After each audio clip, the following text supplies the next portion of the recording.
Hi guys, welcome to the channel. First video of the channel other than the actual introduction video. So just to give you a bit of a background guys, in the past I have tried other businesses and some have been successful, some haven't, and some failed. That's just business for you. But back in 2020 I decided I wanted to get into doing some 3D printing. Now I'll be honest with you, when I first set it up it was never to do it as a business. It was more just to learn the skill and see what you can and can't do with 3D printing. Over time, a couple of friends asked me if I'd be able to print some things off of them. The biggest thing being the a Guyver bust, which I'll put a picture in just up here, just so I can show you what it is. I think it's some sort of anime character of some sort, and I'm sure he'll correct me in the comments. And then a friend of his seen it, and then he wanted a copy, and then it just kind of went from there. From there, I then actually put that particular model, which was an open license. It was available to sell as a commercial item.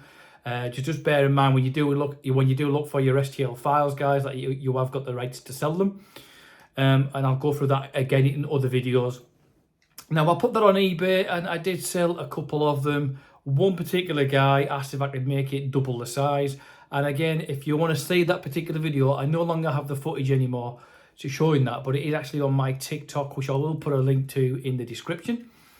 Now, just to start off, guys, when I did get into 3D printing, I went with the Ender 3 V2, which is a very cheap printer. You can get these for around about £200, the two to £250. All the equipment I mentioned in this video will be available in the description if you want to go and check them out. Some of them will be affiliate links, guys, but it doesn't affect you in regards to cost. It just means that I may get some sort of small payment for obviously pointing you in the right direction. Now this particular printer is classed as a bed slinger for those that haven't seen it, and I know I appreciate there's a lot of people out there on the market that are doing videos on 3D printing, but I'm just giving people my point of view and how I come across it and how I found it to start off with. And again, I'm no expert in the world of 3D, to be quite honest with you guys, I'm not an expert in anything, to be honest. But except for talking. Now, these particular printers, they don't have any, they're not Wi-Fi enabled. Everything's got to be done by an SD card in the front. Now, bear in mind, you will see all these orange parts on the printer, and they're just additional extras that I've put on just to make things a little bit easier. On this particular model, you've got the main motherboard just under here, and the actual power supply is at the back. So just to give it that extra airflow, I did raise the actual machine up slightly higher. Now this machine, although it does actually have a colour screen, it is not touchscreen. It just means you've got to scroll through the actual menu and then you click the button in to select what you want to do. Now, what I will say, guys, if this is something that you are interested in, just to get yourself in there and get up and running and just tinker around with it, it's a lot of fun. But what I will say, guys, is if you're not a tinkerer and you really don't want to be messing about with tinkering and rewiring things, bear in mind, anything that's got any moving parts, you will have to do some sort of tinkering with, whether it means replacing tubing, replacing bearings, tightening things up, and so on. This particular printer does actually come flat packed. This main part is all built, it's just the actual main frame and the gantry that you've got to put on. And as I mentioned, it's a bed slinger because this moves back and forward and this moves left and right. And now when you do get these particular printers, guys, a lot of people will tell you the first thing to do is actually replace these small springs. They are very cheap in what they are, but it is a cheap printer. You can get some other springs. You can get these on Amazon. And again, I will leave a link in the description. And they're in an orange colour. And I don't think you can actually see them on this video, on this particular one. But they're a lot stronger and it just helps when it comes to levelling the bed. Now, this particular printer, when it does come to leveling the bed, guys, you've got 4 individual knobs in each corner of the actual bed, which will then loosen or retract just to make sure the bed's level correctly. And if you want to know more about that, guys, then I will by all means create a video for that in the future. And now, in regards to this, when you first get this particular printer, and I don't know if this is still the same now, but it does actually come with a glass plate with a couple of clips. I've actually upgraded this to a magnet. Just so it's easier to just take your prints off and then pop them off, just to make it easy rather than sitting there with your traditional like paint scraper or spatula just to try and knock them off. At least that way you can just flip it and take it off the actual print bed. The only thing I have actually done with this particular printer, guys, at the moment is I've added this little device on the side there, which I'll zoom in on the video.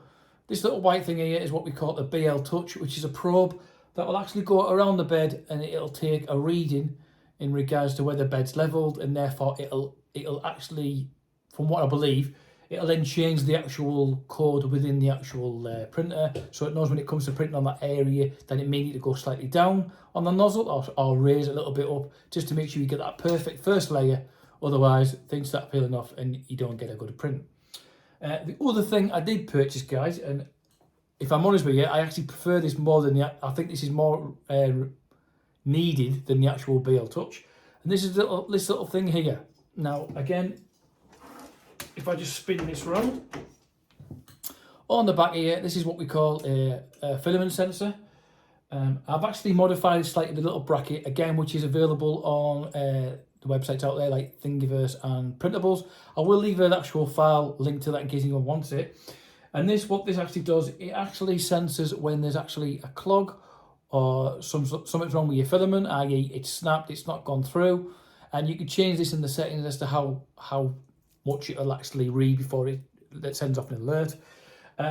Just adding this to the actual printer itself, guys, it saved me tons of filament. And what I mean by that is there's been times in the past where I've printed off large models. I've got to bed, got up in the next morning and it's finished, but it's only printed half the model because the filament snapped and it didn't know. Whereas with this, as soon as it realises no filament has gone through the sensor, it will pause the print, it'll move the actual printer head to the back of the printer, and it'll wait for you to then communicate and say, right, I've refixed it. It'll then reheat the actual nozzle. It'll do a little purge just to make sure the filament's gone through fine before it then continue printing off the actual print.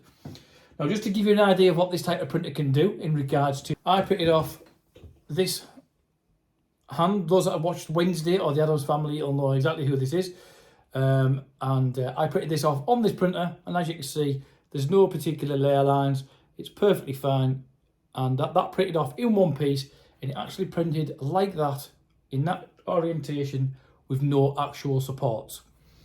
So just to give you a heads up, guys, I started the actual shop after doing a couple of sales over on Etsy. Sorry, not on Etsy, on eBay. I then opened an Etsy store, and I didn't really do much with it. However, in 2023, I kind of took it to another level, and in January of this year, I then set it up properly and started to get a couple more different models on there. And as of May of this year, I actually broke the £1,000 in sales barrier. So although a lot of people are doing 3D printer, guys, it isn't flooded. You'll always find someone wants something that you may have. That might be down to your costs, or it might be down to your particular models, or it might be that you do design your own models, which is something I do intend to do myself in the future. As it happens, it's now August of 2023, and I think I've just broke the £1,500 mark. Now, just bear in mind, guys, I don't have a lot of files, a lot of individual designs on the store, and I have branched out into other areas, which if you've checked out my store, you'll see, but I will be going through them again as well in the future. Now, if you are getting into this type of printer, guys, if you're just doing it for hobbying and you just want to tinker a bit with it and so on, then there's a lot you can do with this particular printer. For instance, you can upgrade the actual screen to be a touch screen if you want. If you want to make this print even faster, I believe at the time, and I could be wrong, and if I am, I will put notes in the screen. This prints, I think it's 50mm a minute, which is not the fastest by any means whatsoever. But if you want to upgrade this and make it faster, there is other softwares you can use out there, such as Klipper. Now, I'm not going to make a video on Klipper because I'm not that up with it. I have used it, but I'm not 100% confident if I give you the right information. So there's a couple of guys out there that have done these videos in the past, and I will link to their channels. Now, bear in mind, if you do want to use Klipper, guys, you will need to use an additional device, whether that be a third after-party screen, or the Corelli Sonic Pad, or even a Raspberry Pi, which I've been using the Raspberry Pi 3B. I think it's 3B. Perfectly fine. Really cheap. It's about £30, I think. Or you can get it even cheaper on eBay, and that will do the job. What I did do when I actually set these up, guys, though, I did use this, but not for Klipper. I actually used a program called Octoprint. And again, if you'd like me to make a video on that, then I'm more than happy to do that. and that allows me to send files to the actual printer over my own network in the home without having to go backward and forwards, sticking in a very small SD card in the front. And this just connects to the actual printer via USB in the little USB port at the front there. And not only that, there's a lot of plugins that you can use that can then help you with your prints, as well as connecting up your webcam so you can do time lapses and keep an eye on your prints if you're not in the home. So if you do want to see a video on that, guys, I'm more than happy to do it. As much as there's plenty of guys out there that have already created this content, if you want to see it, let me know in the comments and I'll be more than happy to get one made up. Now then, I'm just going to pause the video there, guys, because I've got another one of these printers. This is actually the second printer I purchased after my sales on Etsy started to increase. I'm just going to show you the alternative, what you can do. Right, guys, so here we are. So this is the first printer I purchased, and as you can see, on this particular one, we've got all the same parts that I've printed off, but in this time in blue.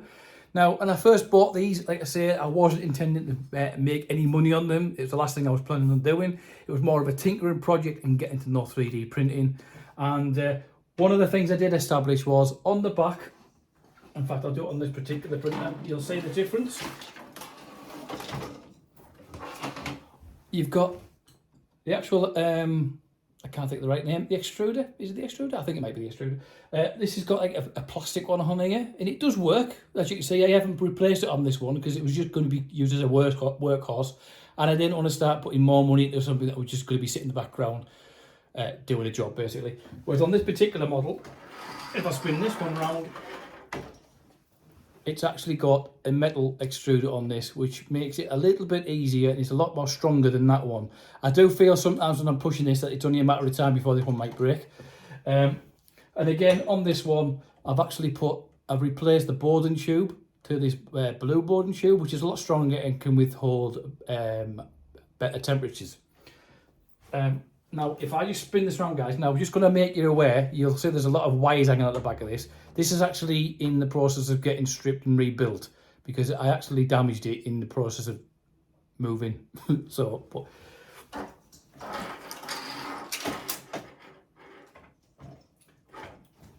So guys, if you are using it and you want to just use it as tinkering and you're going to be sitting in the same room with it 24/7, doing a little print or what have you, these printers are not the quietest. However, they're not the loudest either, and I'll come back to that in another video. But on this particular printer, what I also did, guys, is I actually replaced all the fans. So what I did, guys, is on this particular printer, I changed all the fans. On this particular one, you can see that on here, you've got a fan in the front and you've got one in the side there. You've also got one underneath on the actual motherboard, and you've also got one on the back on the actual power supply. Now, these are quite loud when they all start off, especially when they're printing. And these fans are constantly spinning, even when it's not printing. Now, so what I did on this particular printer is, as you can see there on the front, if I just move that in a bit more thingy there, I've replaced all the fans, and the actual location, and I've changed these to the Nokia fans, which are silent fans, and it's a huge difference. Now, as it happens, these fans in here, I believe, are 24 volt. Now these are only 12. So if you did want to go into doing this, guys, you will need to buy things such as a buck converter, just so that you can bring the actual voltage down so you don't blow these fans up. I've also replaced the actual fan on the motherboard with exactly the same fan. And then on the power supply, I put a bigger fan on there, and that also makes that a lot quieter. And I'm more than happy to take some photographs so I can show you the underneath of all this. But like I say, you will need to use buck converters on that. Now, the difference with this and that one, when these are both on, I could sit in the same room as this, I could probably fall asleep and I wouldn't even hear it. It's that quiet. Whereas this one, I'd probably want to throw it across the room after a couple of hours. However, like I say, it isn't the quietest, it isn't the loudest printer on the market. There is some newer printers out there that are a lot noisier and a lot faster. And if you do happen to check out my TikTok video, guys, you'll see the bus that I mentioned, the Guyver, and that is actually getting printed on a different printer that I had at the time, which was the Anycubic Predator. Brilliant printer, but the bed didn't move on that one. It was on like a 3-arm gantry, and the actual head moved around when the bed stayed still. The only difference is, at the time of me using that, I was doing a lot of streaming on Twitch and YouTube, gaming, and that would be in the background, and it was quite loud and a bit squeaky. to the point where no matter what noise cancellation I put on my microphone, you can still hear it, which is why I ended up selling that one and going to this one, just because I knew this type of printer, and they're really cheap to run. And you can, anything on here that it breaks, you can buy literally nearly every part of it on Amazon. So that is why I went for these particular printers, guys. Now, as it happens, this printer has now been sold, and this will be going by the end of the week, because I no longer use this particular printer because I've recently upgraded due to the business expanding. But I will be, like I say, I will be getting this one fixed, because it's always handy to have a spare one just in case. Now, just to give you, bear in mind, guys, like I say, I have upgraded my printers, but I didn't want this video to run too long. So I will go into that in the future, in the next videos, as well as resin printers. Now, I have messed about with resin printers a couple of times, and there's some pros and cons compared to the FDM printers, but I will go into that in the future. I've got a new resin printer coming at the end of the month, which is a 12K printer, and so it'll be interesting to see what the quality is on that. But if you want to see that, guys, and you want to know more about it in the future, and you want to follow me in my journey, then by all means, like I say, please hit subscribe and turn on notifications. And just so you know, guys, I am aware that a lot of people say they make money on this platform and that platform and don't always show you the backup. So what I will do is, at the end of this video, I will show you a screenshot of my dashboard in Etsy, just to confirm that I am genuinely making sales. But on that note, guys, take care. I'll see you all soon, and I look forward to reading your comments. Ciao for now.